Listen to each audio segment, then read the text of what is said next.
waaye bëggaat naa tamit ngeen may loxo ki nga xamante ni mooy la directrice de la promotion des droits de la protection des enfants ci liggéey bu am solo bi nga xamante ni mi ngi koy def léegi nag nous demandons aux journalistes nous demandons également voilà ak ñi nga xamante ni ñoo taxaw ni ngir ñu am mën a joxe mémorandum bi parce que bu ñu toogul ñun ñëpp xale yi ñu leen mën a gis ba ñu yóbbu donc ñu ngi ci jël sukkur ndànk ñu ci kanam xale bi dox ndànk dem yóbbu li nga xamante ni mooy mémorandum une façon également de dire merci à tous nos partenaires toutes ces personnes qui ont bien voulu nous aider à la réussite de cette cérémonie la remise de ce mémorandum Mouhamed jërëjëf ñaatam comme ni ko waxee rek mooy ñu gërëm di sant ki nga xam ne mooy monsieur le premier ministre monsieur Ousmane Sonko ak yaayu xale yi di madame la ministre de la famille et des solidarités lii am na solo parce que day fàttali nit ñi xale yi dañoo am àq ak yooyu xale yi li ko waxee sax mooy bëgg nañu jàngi bëgg nañu pour février bi bëgg nañu aussi accompagnement bu am solo par rapport à la prise en charge donc ñu ngi leen di gërëm di leen sant bu baax a baax. merci beaucoup Mouhamed yow tamit ñu félicité la bu baax waaye tamit félicité képp koo xamante ne tey solo ko dugg na ci ñu ci mel ni waa UNICEF ñu ci mel ni waa CONAM di remercier au commissariat des droits humains une façon de dire merci à UDCN et Nabel Promoville di remercier waa Secours Islamique France merci à waa CONAF Sonatel BICIS merci à CE2 CSU couverture universelle merci à Pumon PUDC FSN EMPN kon nag xale bi mi ngi joxe mémorandum bi te dama bëgg waa fédération également ñu ngi leen di remercier bu baax kon may leen loxo xale bi bu baax a baax ndax mi ngi doon di dem ci suñu premier ministre ngir jox ko li nga xamante ni mooy mémorandum bi léegi nag li ci des ñëpp mooy ñu def place daal di jox suñu premier ministre monsieur Ousmane Sonko mu ay kàddu la war a jël jëmale ko ci xale yi bëgg di ngeen tàcc ko bu baax a baax a baax.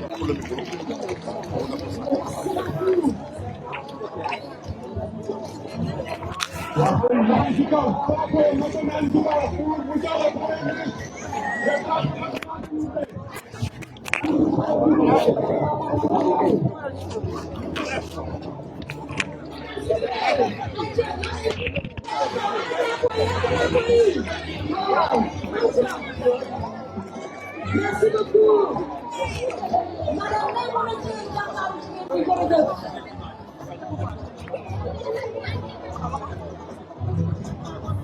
Aïcha loxo yi ci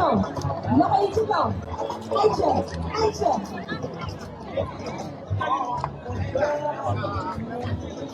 voilà ñu ci kanam ci ñu mën mooy tuuti rek journaliste yi ndax ñu mën a jël ay image yu rafet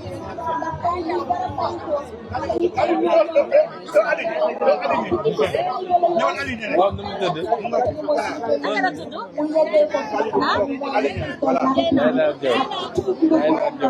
spécial à tous ces enfants en situation de handicap qui ont bien voulu venir marcher avec nous pour présenter ce mémorandum. Merci beaucoup. Nous passons la parole à monsieur Ousmane Sonko, Premier ministre du Sénégal.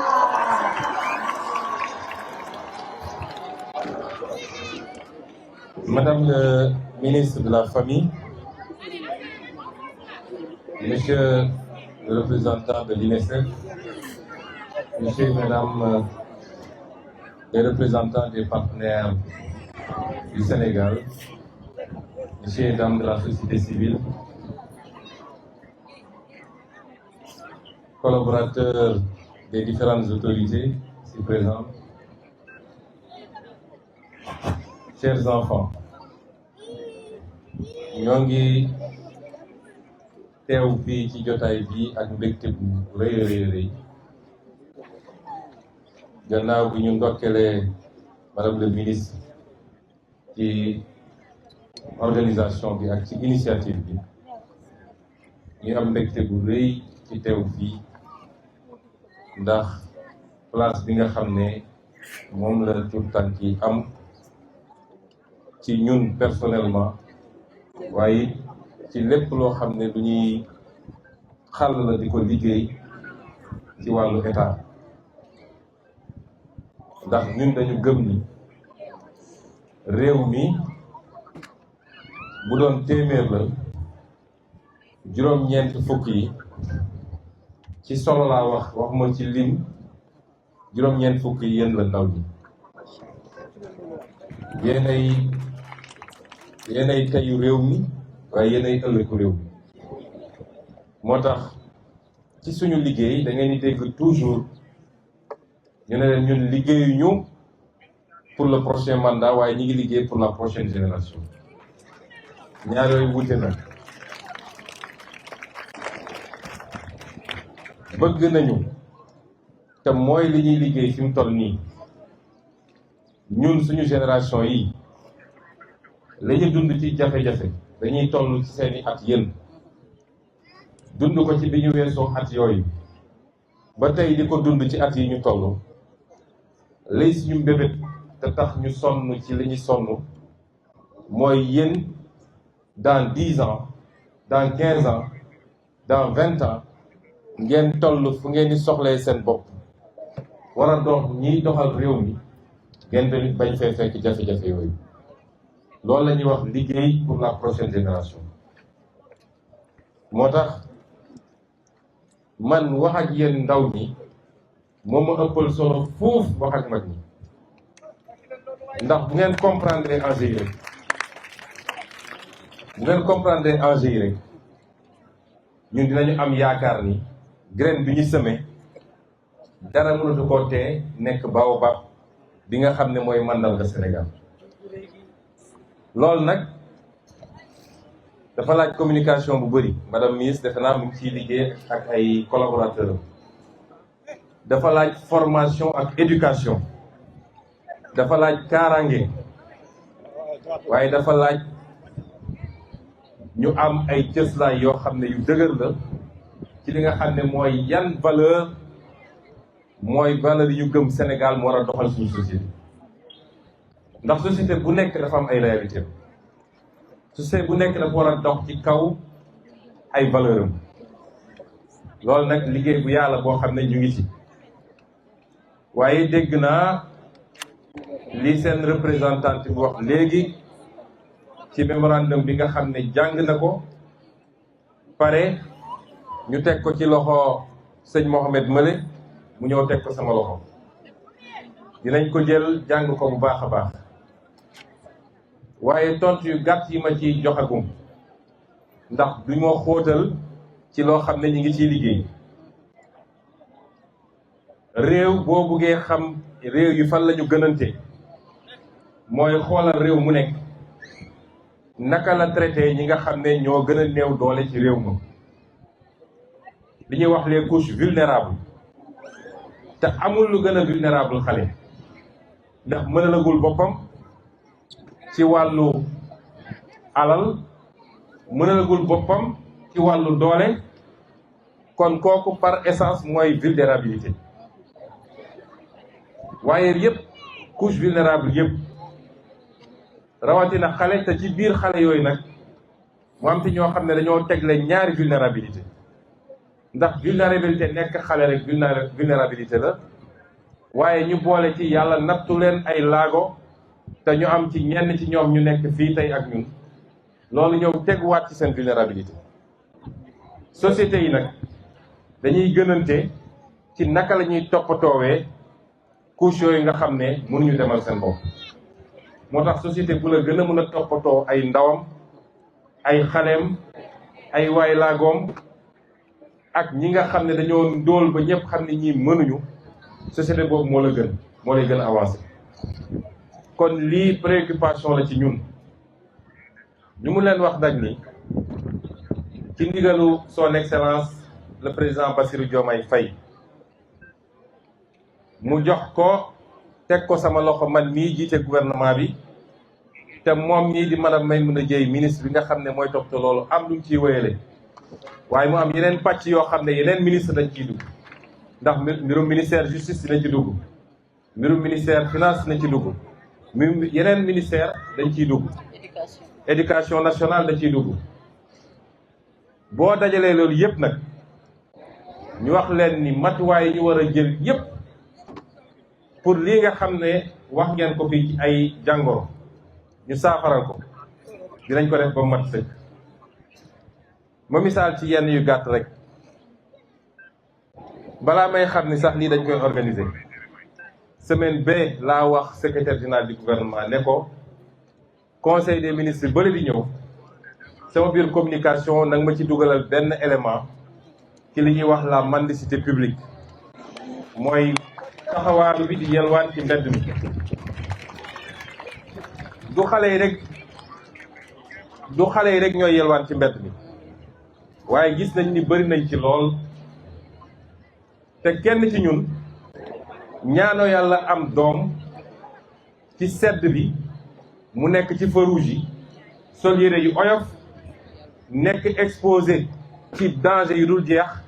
di tàllal loxo pour am ku muy yóbbul kan moo ko bëgg fii. kon loolu ñun ñëpp société bi yëpp war nañoo d'accord ni lii du yoon amul dara lu ko mën a justifier. sànq madame la ministre bi ñuy dox di ñëw ndax ma ne léegi sax gars yi dañ ko amélioré ba léegi dafa am ay code QR boo xam ne kuy joxe mën nga def transfert direct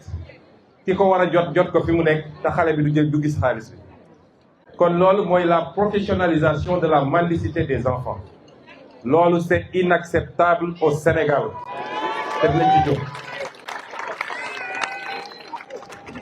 dinañ ci jóg parce que li ñu yéene doom yi ñu jur moom la ñu war a yéene doomu keneen. wax ngeen lu jëm ci daara yi yéen xam ngeen ni son excellence le président de la République bi mu toogee ba léegi mbirum daara da koo def priorité. parce que mbirum daara buñ ko jël rek yemale ko ci aspect diine gi naam cëslaay bi diine la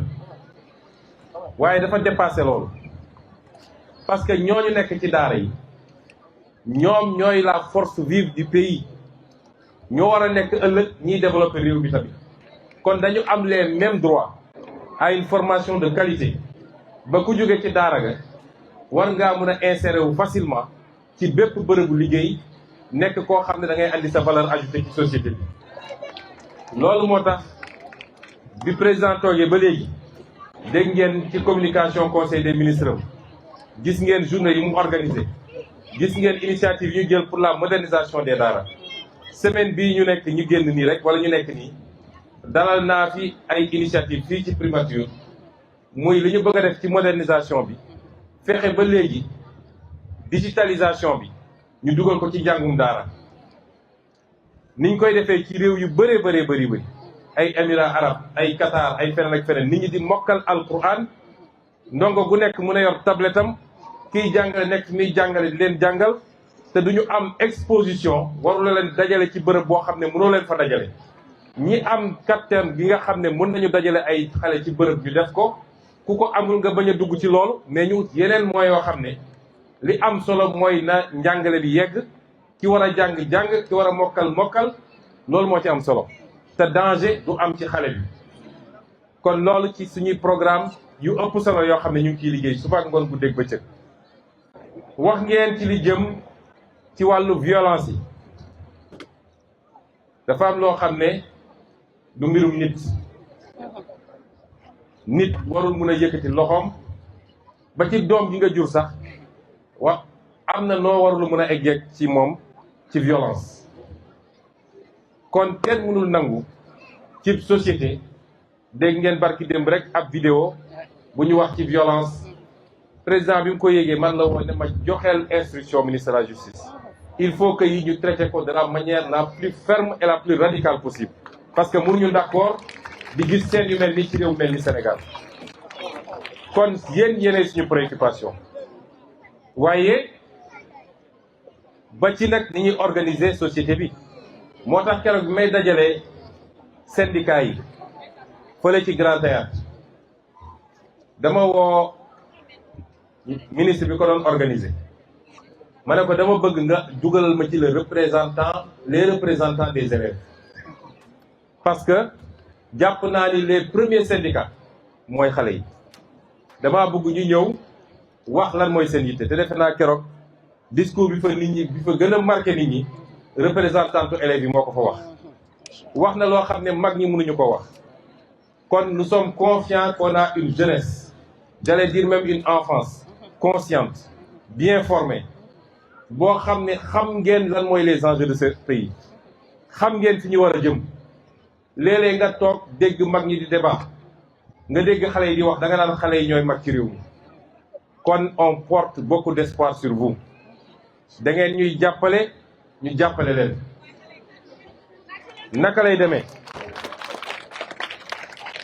citoyenneté lu am solo la ci réew on veut du ma ne un nouveau type de citoyen parce que li fi nekkoon bonul à 100%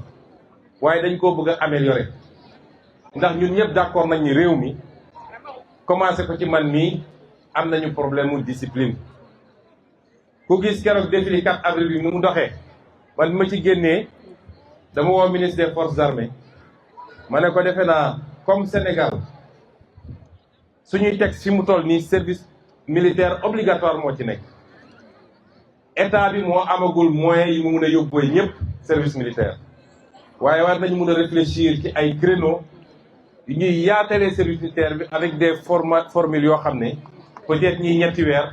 ñii juróomi weer ñii mais kenn ku nekk jaar fa ñu defar waat ci li nga xam ne mooy citoyenneté mooy discipline mooy organisation loolu am na ci solo parce que réew nag discipline moo koy defar de lu ma neex wax lu ma neex def fu ma neex taxaw musul defar réew te loolu jarul ñuy xeex pour régler ko mais kenn ku nekk na xoolaat boppam defaru ñun ñi nga xam ne mag lañu ba pare nag nee nañu bant bu woo ba noppi jafe naa jubbanti waaye yéen ñi toll ci war a defaru yéen la ñu yaakaar ànd ak yéen ci loolu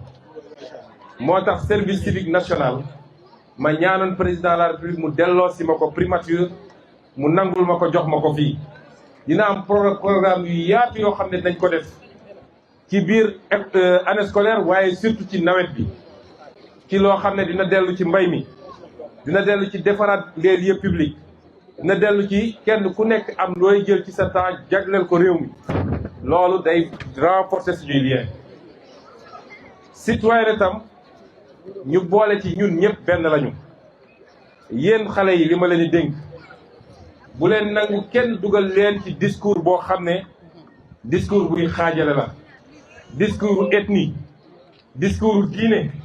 discours région loolu amul place ci Sénégal nu nit ñi féewale ci politique na yem ci politique waaye fii boo fi nattoon région yëpp a ngi fi département yëpp a ngi fi ethnie yëpp a ngi fi religion yëpp a ngi fi loolu lañ ñu yaree loolu la ñu xam ñu ànd ceeg tolérance nag kenn ku ne nangul moromam li nga xam ne moom ngeen wute ci gëm-gëm ak ci gis-gis loolu ñu ngi leen koy dénk bu baax yéen xale yi li ngeen fi may daane la li ngeen wax ci charte yi code de l'enfant defe naa travaux yi sori na lool ñoo ngi ci processus bi ñu ngi defar texte yi bu soobee yàlla dinañ ko jaarale fi mu war a jaar voté ko fi ñu ko war a jox voté ba nga xam ne dinañu renforcer la protection de l'enfance te ci lu soreetul incha allah ñi nga xam ne ñooy ñi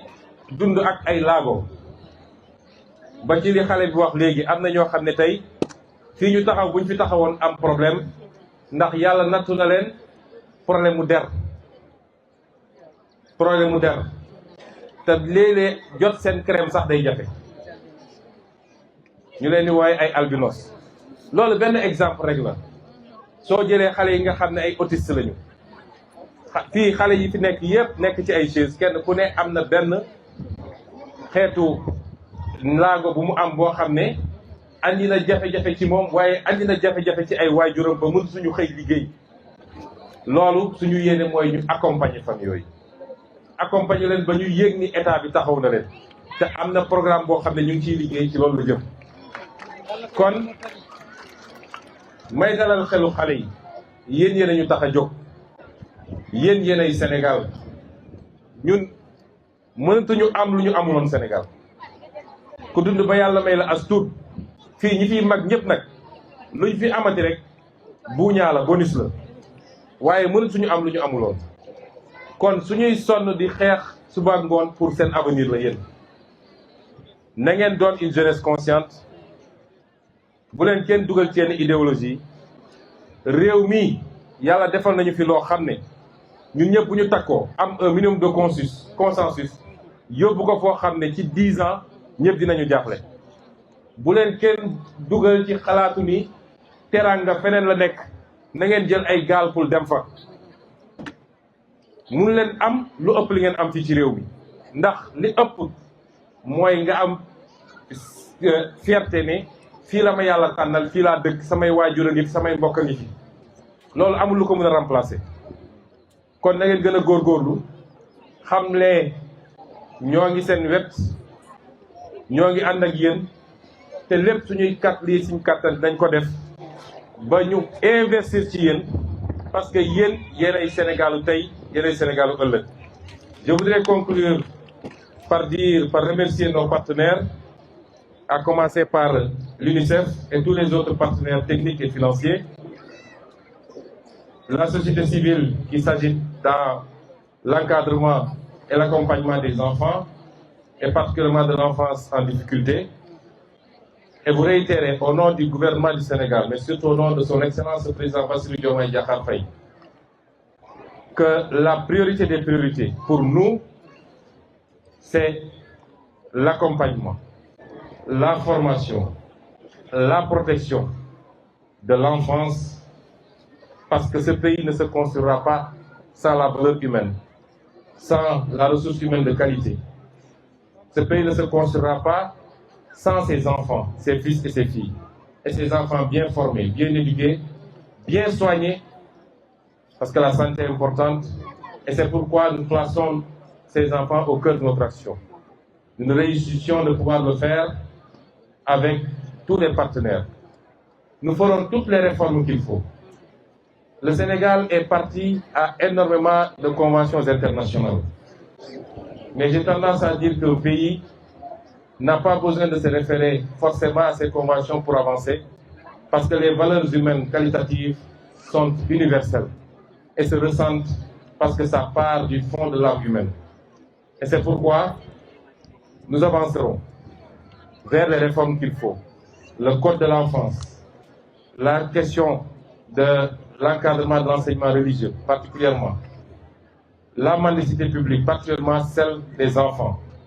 sont autant de questions qui nous préoccupent, mais également la santé des enfants. L'intervenant tout à l'heure a parlé de la gratuité des soins pour les enfants jusqu'à un certain âge. C'est un projet à étudier, à envisager,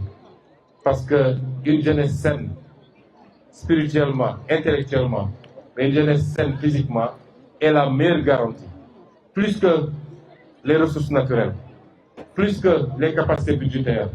la meilleure garantie, c'est une jeunesse bien formée, saine, physiquement,